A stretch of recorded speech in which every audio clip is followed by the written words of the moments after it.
혹시 주변에서 눈을 좀 유난히 깜빡인다거나 어깨를 으쓱하는 사람 본 적 있으세요?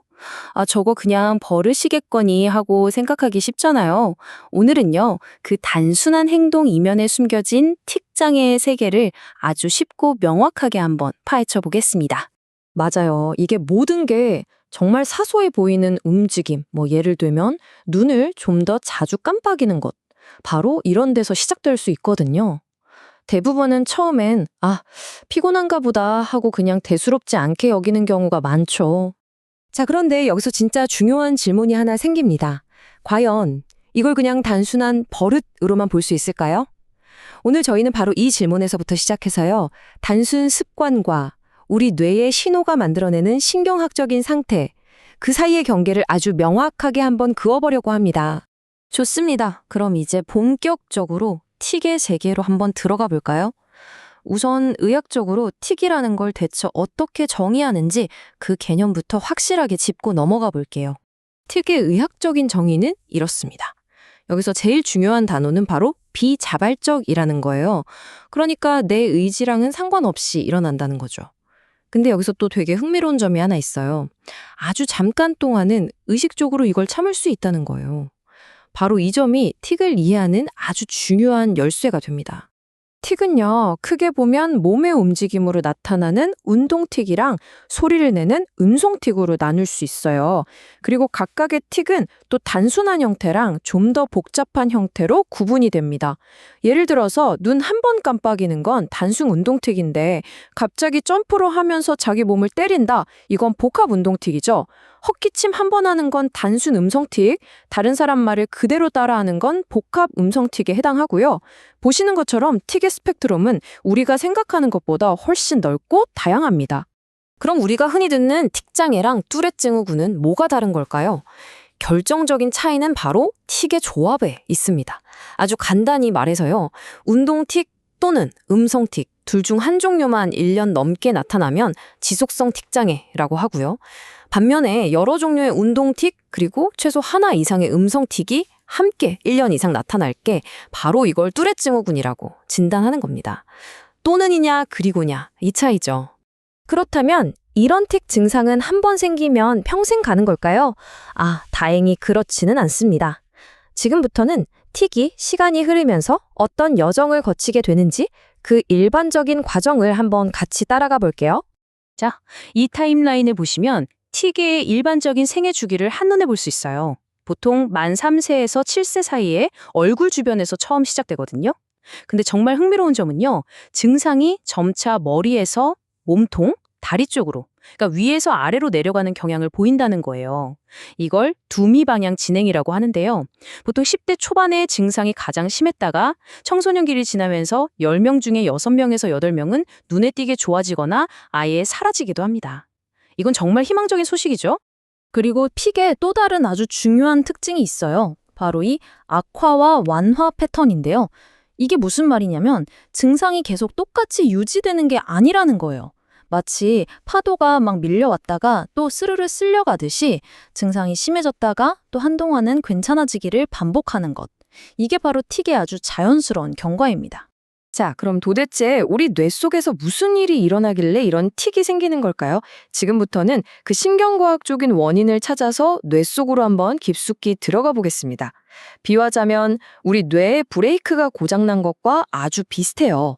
우리 뇌 속에는요, 움직임을 아주 정교하게 조절하는 필터 시스템이 있어요.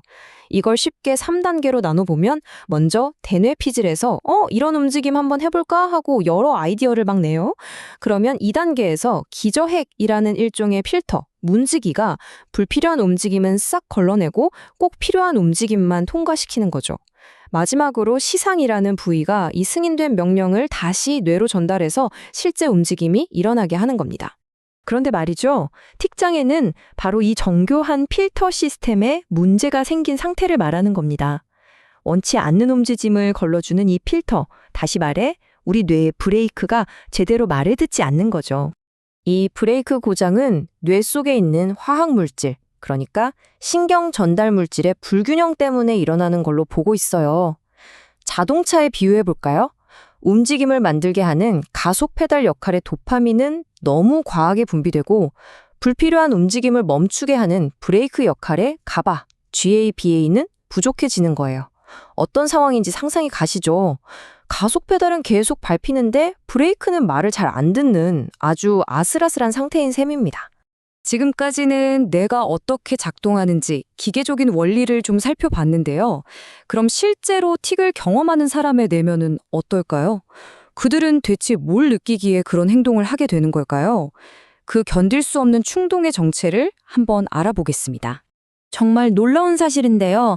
틱을 가진 사람들의 무려 98%, 그러니까 거의 모든 사람이 틱 행동을 하기 바로 직전에 아주 독특한 느낌을 경험한다고 합니다. 이걸 전조 감각 충동이라고 불러요. 이 전조 감각 충동이라는 건 말 그대로 틱을 하기 전에 먼저 느껴지는 아주 불쾌한 감각이에요.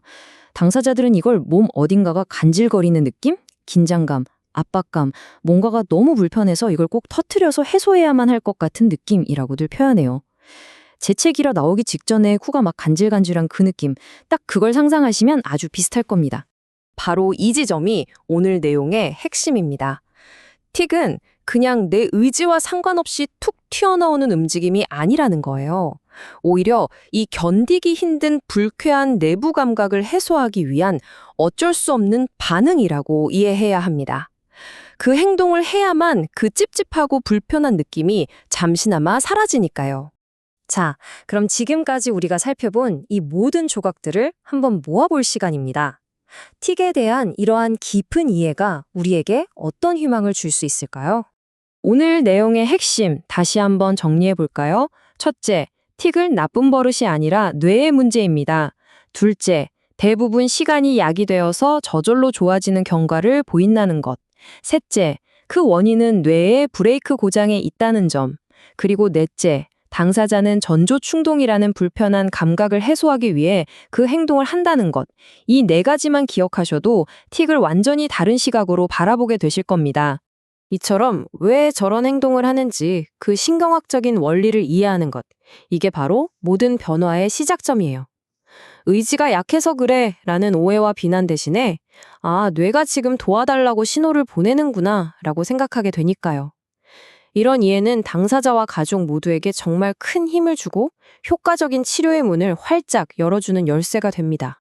마지막으로 이 질문을 던지면서 오늘 이야기를 마치려고 합니다. 만약 틱이 뇌가 연주하는 아름다운 교향곡에 생긴 일시적인 글리치, 즉 작은 오류라고 본다면 우리는 어떻게 해야 이 뇌가 다시 제 박자를 찾고 멋진 연주를 계속하도록 도울 수 있을까요? 이 질문에 대한 답을 찾아가는 여정, 그것이 바로 앞으로의 치료와 연구가 나아갈 희망의 길이 될 것입니다.